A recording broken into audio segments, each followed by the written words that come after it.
जनता यहाँ पीने के पानी के लिए भी तरस रही है। जनता सीवर लाइन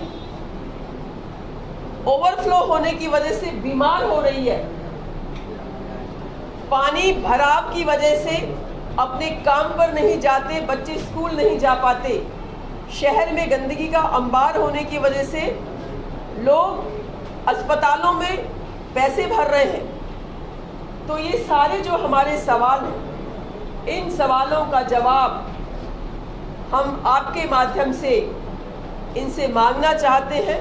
10 साल का हिसाब मांगना चाहते हैं कि 10 साल में आपने जनता को सिवाय परेशानियों के कुछ नहीं दिया, तो अब आपको वोट क्यों दिया जाए? अब तीसरी बार आपको वोट किस आधार पे दिया जाए? तो मेरा आप सबसे यही सबमिशन है। आप यहीं के रहने वाले हैं। काम क्यों नहीं हो पाया बल्लभगढ़? देखिए,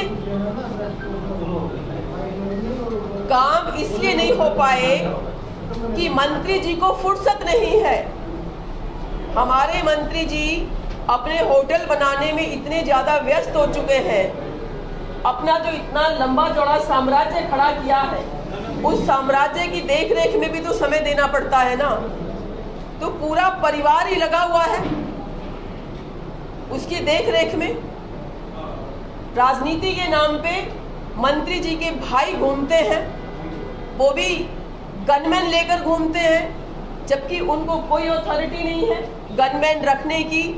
मंत्री की पत्नी गनमैन रख सकती है, मंत्री के नाबालिग बच्चे गनमैन रख सकते हैं। इसके अलावा कोई भी गनमैन नहीं रख सकता, ना ही कोई सरकारी गाड़ी का इस्तेमाल कर सकता है। लेकिन मूलचंद शर्मा के भाई ने हमेशा सरकारी गाड़ी का इस्तेमाल किया है, हमेशा गनमैन लेकर साथ में चला है। ये अपने आप को मिनिस्टर से भी ऊपर बड़ा मिनिस्टर समझते हैं। तो मुझे इस बात का भी जवाब चाहिए कि उनके पास क्या अथॉरिटी है। जब वो गनमैन और गाड़ी के लिए एंटाइटल्ड है ही नहीं, तो क्यों जनता में अपना रौब मारते फिरते हैं और झूठ बोलते फिरते हैं, और अब लोगों के हाथ पैर जोड़ रहे हैं, अब लोगों से माफिया मांग रहे हैं। मैं जाती हूँ बहुत सारे घरों में, तो लोग कहते हैं कि मूलचंद शर्मा जी के भाई आए थे, वो हाथ जोड़ रहे हैं, पैर पकड़ रहे हैं, मंत्री जी अब तो माफ़ी मांग रहे हैं। तो काम इन्होंने नहीं किए, अपना विकास किया जो दिख रहा है, विजिबल।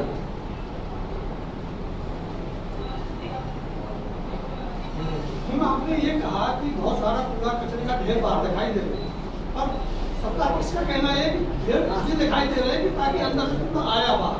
आपके समय तो कूड़ा बाहर ही नहीं आता था, ऐसा कहना। देखिए, वो तो कुछ भी कह सकते हैं। मैंने बताया ना, जब सीवर जाम हो गई तो उनका जवाब था कि ये तो कट्टे डाल रहे कोई सीवर लाइन में, इसलिए सीवर जाम हो गई। तो क्या ये बच जाएंगे अपनी नाकामी से? अब जब कूड़ा कचरा उठता नहीं है, ढेर लगे हुए हैं, गाय माता उस पर लड़ रही हैं, कूड़ा खा रही हैं, तो ये कहकर ये बच जाएंगे कि तब कूड़ा बाहर नहीं आता था? तब क्या घरों में रहता था अंदर? क्या लोग घरों में कूड़ा जमा करते थे? तब भी तो कूड़ा बाहर ही डालते थे लोग, लेकिन तो उठाने की व्यवस्था थी। लेकिन अब कूड़ा उठाने की कोई व्यवस्था नहीं है। जब सारे ठेके अपने घर के लोगों को, अपने रिश्तेदारों को देकर रखेंगे पूरे नगर निगम के, तो काम कौन करेगा? जब सैया बाया कोतवाल, तो अब्दर काहे का? वो है इस सरकार का हिसाब। एक बात बताएं, मंत्री का भाई है, कोई रिश्तेदार उद्घाटन कर सकता है किसी चीज का? कोई उद्घाटन मंत्री का भाई नहीं कर सकता, कोई रिश्तेदार नहीं कर सकता। लेकिन ये इन्होंने नई रवायत डाल दी है, ये सारा काम मंत्री का भाई करेगा, ये नई रवायत डाल दी है। तो मैं तो मूलचंद शर्मा जी को सुझाव देना चाहती हूँ कि चुनाव भी टिप्पर चंद को ही लड़ाओ ना, चुनाव को खुद क्यों लड़ रहे हैं? जब सारे काम ही उससे करवा रहे हैं, तो चुनाव भी टिप्पर चंद को लड़वाओ। एक के साथ एक फ्री मिल रहा है तो अच्छा ही।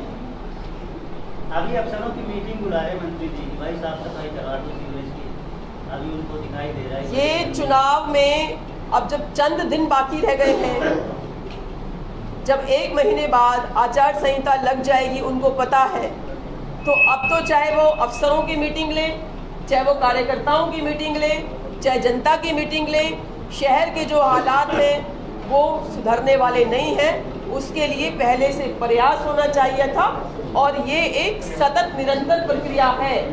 साफ सफाई की, विकास की, जिसमें वो बहुत पीछे हमारे शहर को कर चुके हैं।